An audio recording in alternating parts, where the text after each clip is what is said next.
Hello everyone, it's Old Guardian here. In this how to play video, I'm going to take a look at a budget tempo demon hunter. I built a more mid-range budget demon hunter deck earlier, because I figured that the aggro version, this tempo version, however you want to call it, would be a little bit too expensive, because it typically uses the legendaries to a great effect, and then Warglaves of Azinot and Frenzied Fellwings too. All of those seem kind of key pieces to the deck, so can it be done on a budget? Well, I wanted to venture into this, and actually I made this deck, and this deck is just awesome. This might even be better than the mid-range version. At the very least, it heavily competes with it. This is a little bit more expensive at 800 dust, but come on, 800 dust, that's ridiculously cheap.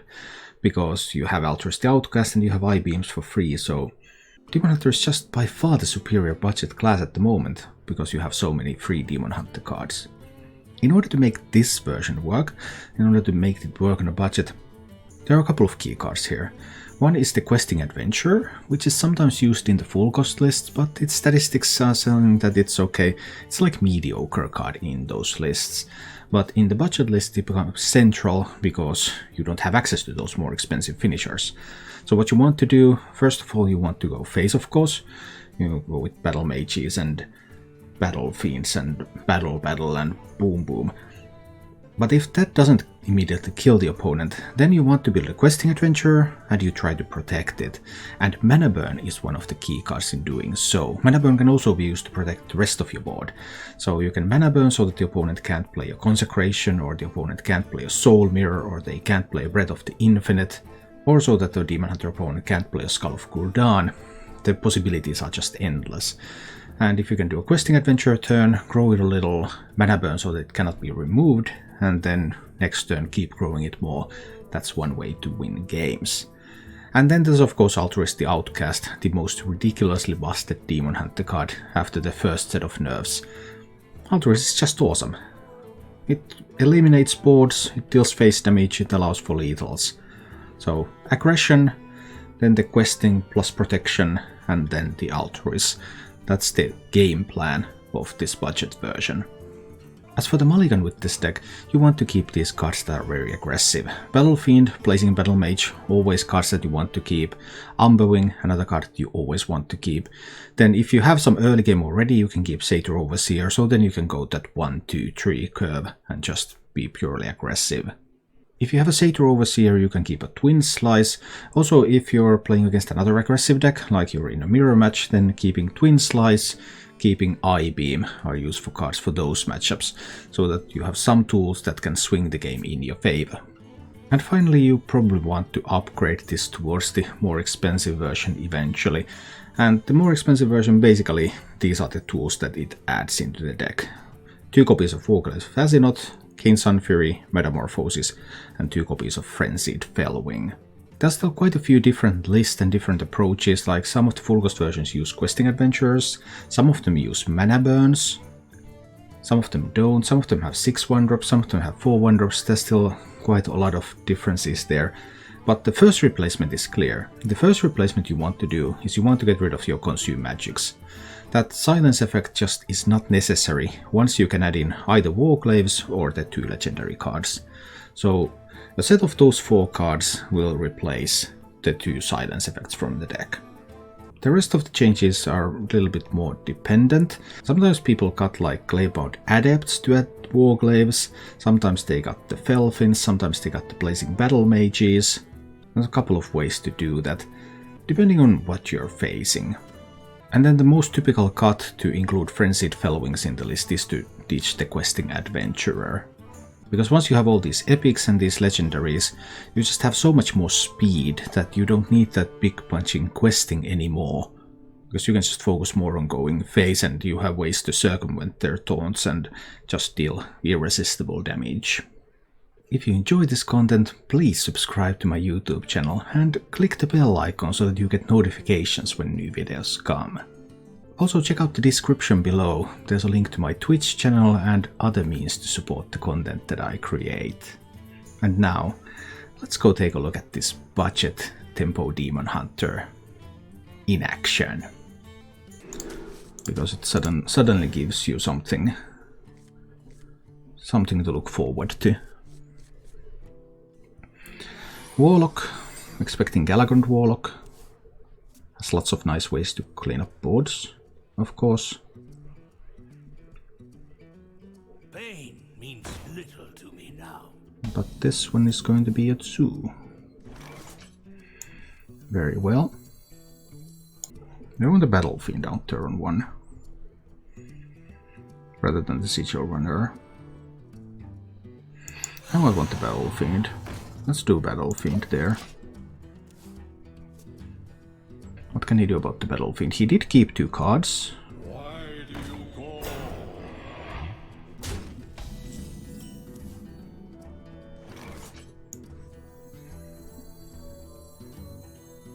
Okay, we're coining the Overseer. And slice into the Voidwalker. Which will obviously leave my Battle Fiend vulnerable to the Soulbound Ash Tongue. But other than that, I am gaining some board control here. There could be Sacrificial Pacts decked into that deck.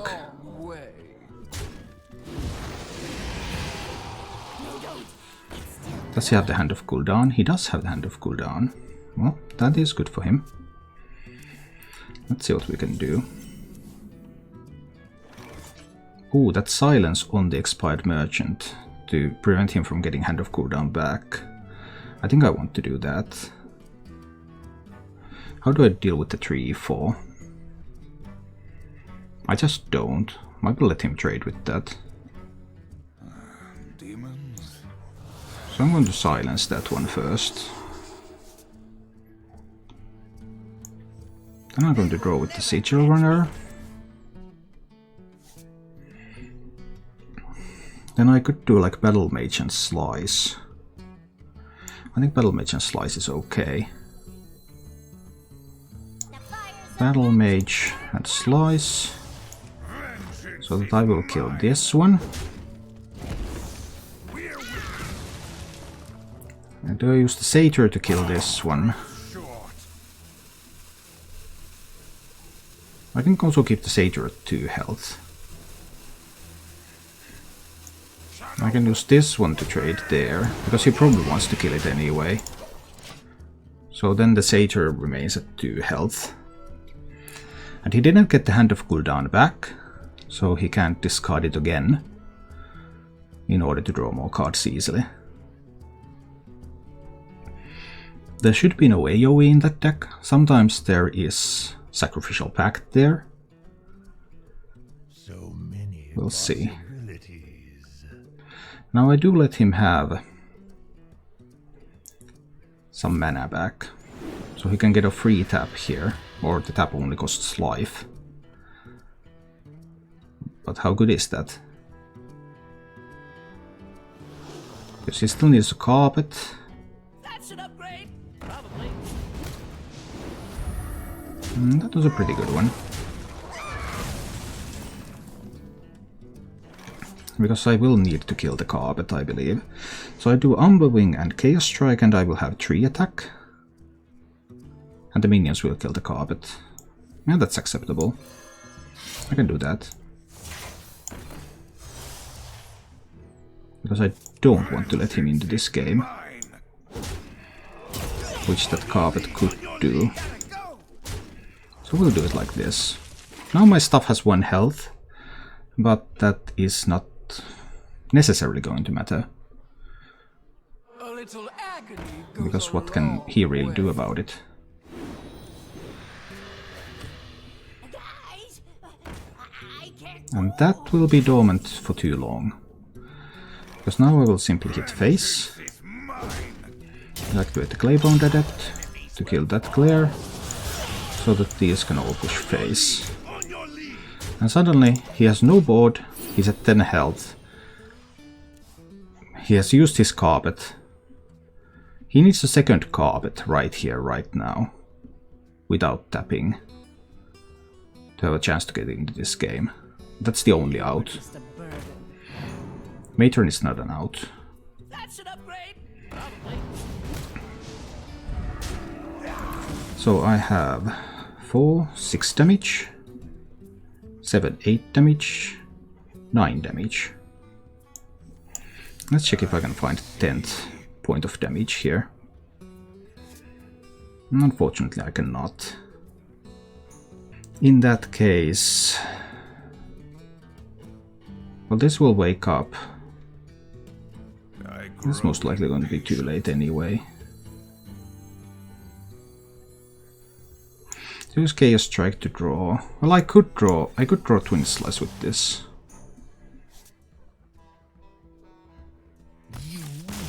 I could draw Twin Slice with that. Well, but the zoo just ended up giving up, which is nice. I don't think I keep I-Beam against Rogue. But yeah, some kind of Face Hunter will live, but the deck still needs more refinement. Ominous Headshot, the non-budget version of Tempo Demon Hunter. How do you feel about the running of Questing Adventure instead of Claybound Adepts? Statistics are telling me that Questing Adventure is not that great in the full cost version. I really like the Claybound Adept myself, although it is also one of the slightly weaker performing cards, so I don't know, it might be a viable substitute. Neither of them is a top card in the deck, but both are perfectly serviceable cards. I don't think the full cost version really needs Questing Adventures. It wants to go in with like Frenzied Fellwings. It wants to go real fast, if you talk about the aggro deck. Because it's really confusing. On HSRP, like, they bundle everything under tempo, but there is, in reality, there is an aggro deck and there is a more mid-range deck. Both do exist. The mid-range deck runs Priestess.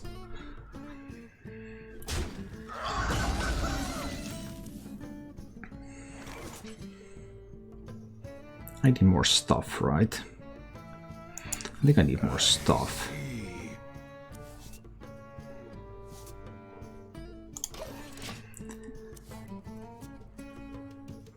But yeah, the pure aggro version, I'm not sure if questing is really an improvement. How long do you think the meta stabilizes? Well, we'll see if they're going to make some more adjustments. Because they might.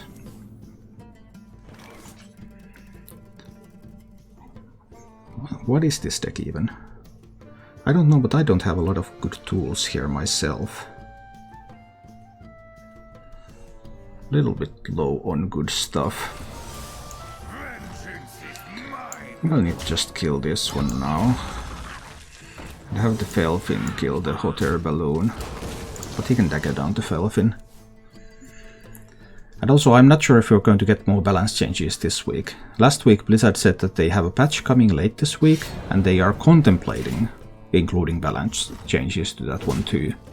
But they hadn't decided it then.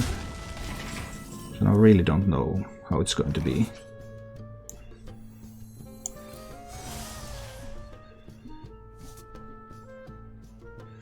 Well, that's pretty nice.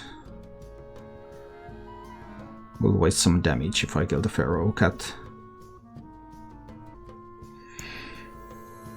I might do it anyway.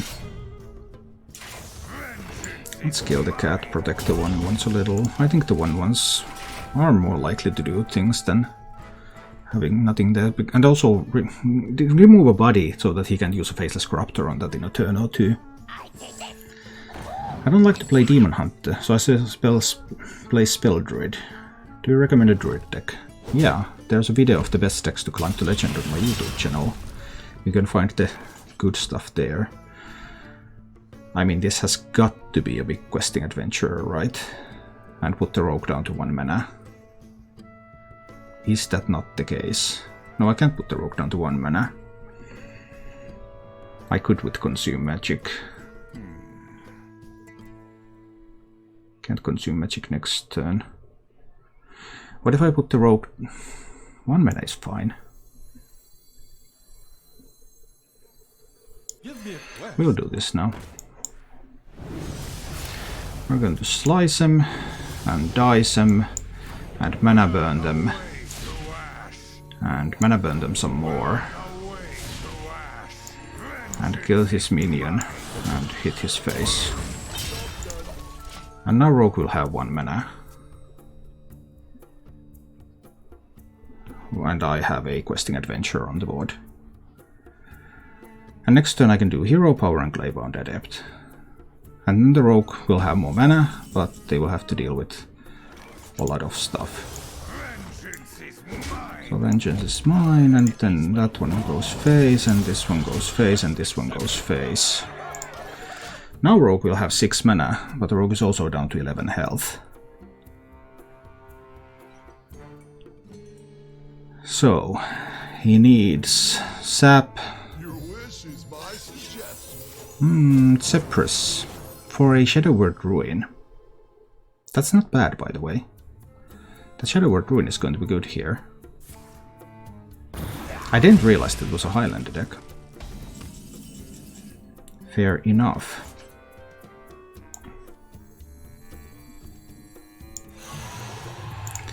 I believe I will face tank that Cypress here. And use this to trade it away. And Claybound at his face again. Put him down to 7. But now Rogue might be able to stabilize because of that Cypress. That was something I did not expect.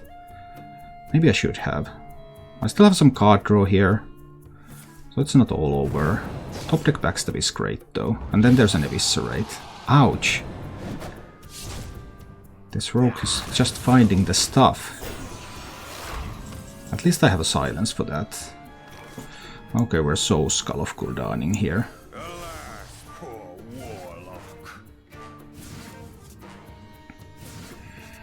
Another free questing adventurer. So if I play that and this, silence that one. I guess that's the way. Give me a quest. Questing. Later Overseer. I'll use the 1 mana silence, right? Or do I use the 0 mana silence now? 0 mana silence is better. We'll use the 0 mana silence. That allows me to play more cards. Get a Battle Fiend out there too. And Hero Power to the Rogue's face. So we managed to build a board like this. And now Cypress is gone. 8 mana, 6 cards. What can the Rogue do? He had a Consecration from a Henge Clan Burglar. That was rather spectacular, I have to admit. Wow. Rogue usually does not have these board clear tools, but he has had a Shadow Word Ruin and a Consecration. Now I need good things. That's a good thing. That's also a good thing. It's 1 damage. I'll need to go with that next turn. Hit the Rogue down to 3 health. And next turn, Altruist plus 2 cards plus Hero Power should be able to deal 3 damage to the Rogue. He could have Dragon Queen Alexstrasza here. 1 taunt minion would not save the Rogue, but healing definitely could. Okay, this doesn't mean anything. Well played.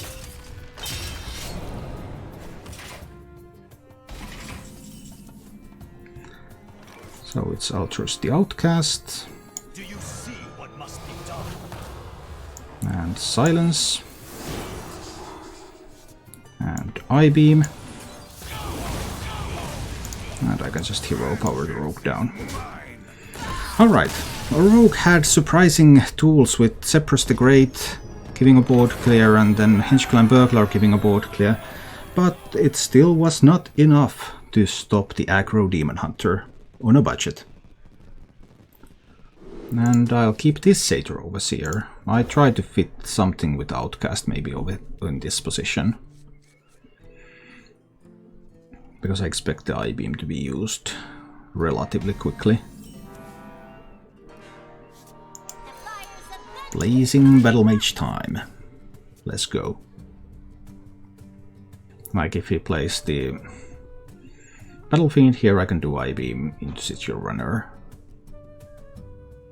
Work towards getting a Twin Slice for this. Or something.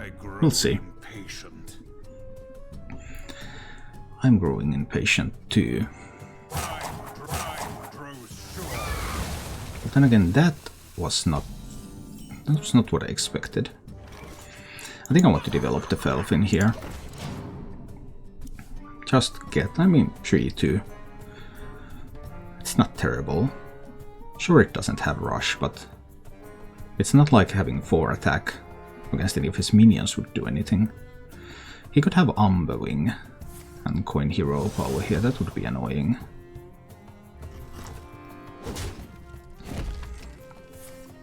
Burn away to ash. Alright. Well, in this position I'm not doing a whole lot. Just chipping in a little bit, and then maybe a Satyr Overseer turn. He doesn't have any cards that he would have kept, so there's no reason to read anything into this. Really a bad like Albatross? And another I-Beam? I'm so surprised by these events that are happening here. I would like to do a Satyr Overseer, but it would just get traded away by the Albatross. But this is not even a Highlander deck, because there are 2 I-Beams in it. Huh. So it's a weird deck. I could silence the Albatross to prevent the shuffle, so that I improve my draws.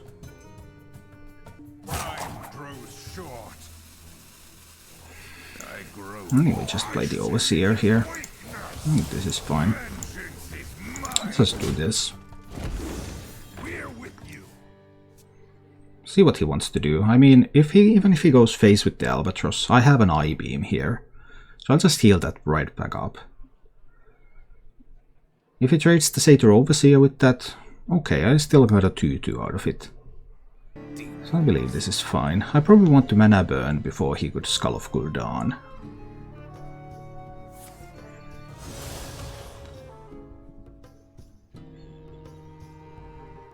Value trading is an interesting concept. Face is a very weak looking concept. Okay, I guess it works like that. Fine. Well, now I can I-Beam. Just I-Beam that. And draw some cards. And draw some cards. And hit some face. Has already used 2 I-Beams. Next turn I would like to mana burn next turn to prevent Skull of Gul'dan. That would mean no Glaive-Bound Adept.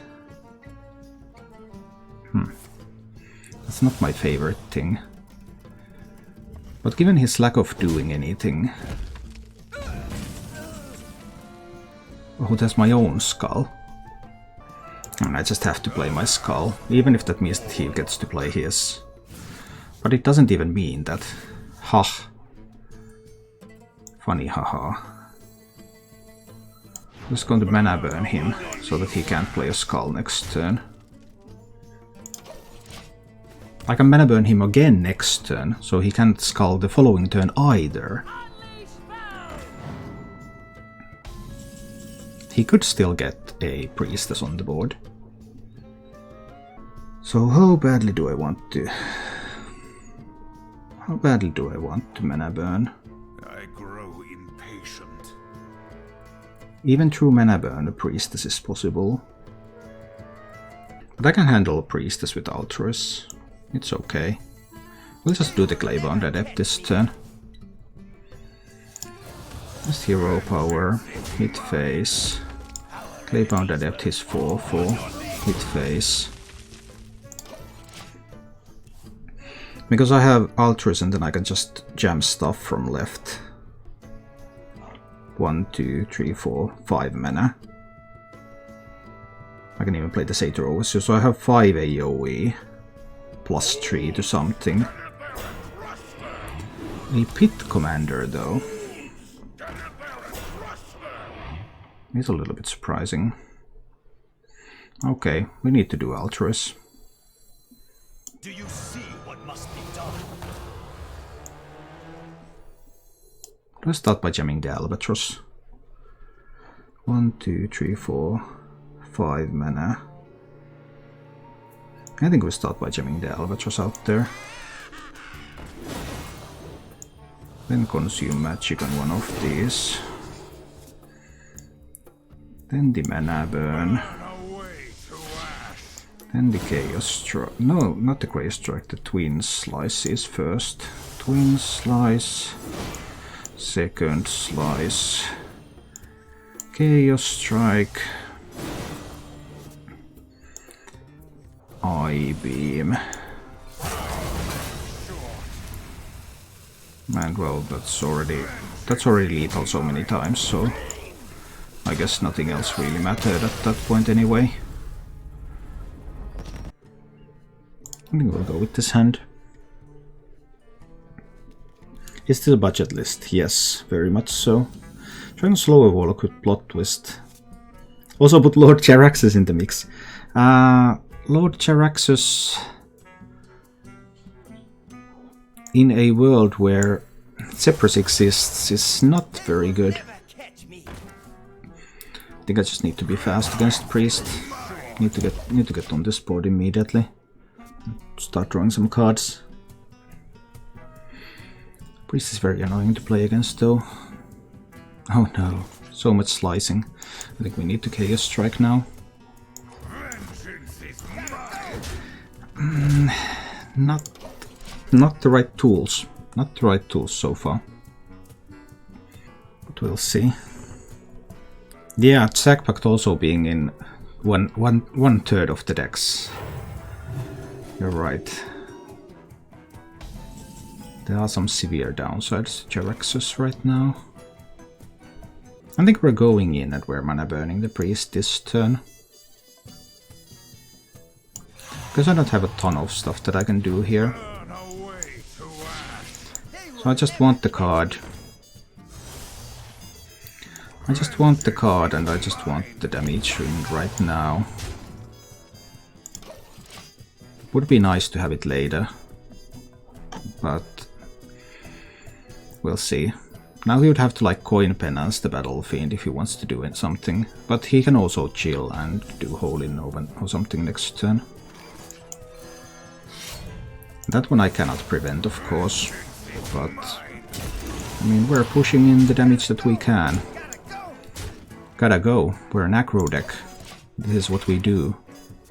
Now I fully expect Holy Nova or Breath of the Infinite. I do have a Claybound Adept for next turn, so depending on the answers he has available, it might do something. I could do questing, but I think I would rather go with the Adept now. Then I could use like a Skull of Gul'dan top deck here. Get more power. Because Priest can have an answer to this. There isn't one always, but like 5 mana Priest can already play minions. Time Rip is not a card that you generally see nowadays. This is a bit of a surprise. But okay.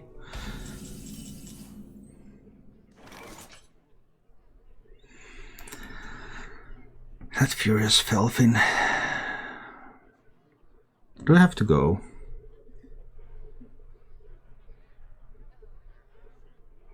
If the questing is a 3/3, it has to be a 4/4, right? Give me a quest. I'll turn it into a 4/4. That's better than a 5/5, I believe. Vengeance is mine. Just going with some vengeance. Play this. 4/4 so it doesn't die to, like, Shadowword Death. He could coin Soul Mirror. That would be one way. Of course, all of his minions are available. Doesn't die to Shadow Word Ruin. It's not bad, I guess. Can I kill him now?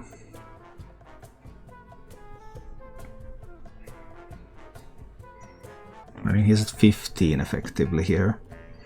Need to open with the Chaos Strike to see if I can top deck a Silence.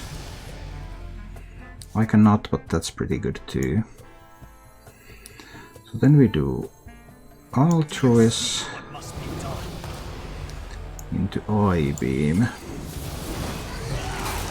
into Second Slice, into Hero Power, and into a Dead Priest. Like this. Okay, that works out. Thank you for watching. If you enjoyed the show, please click the like button and subscribe to my channel for more.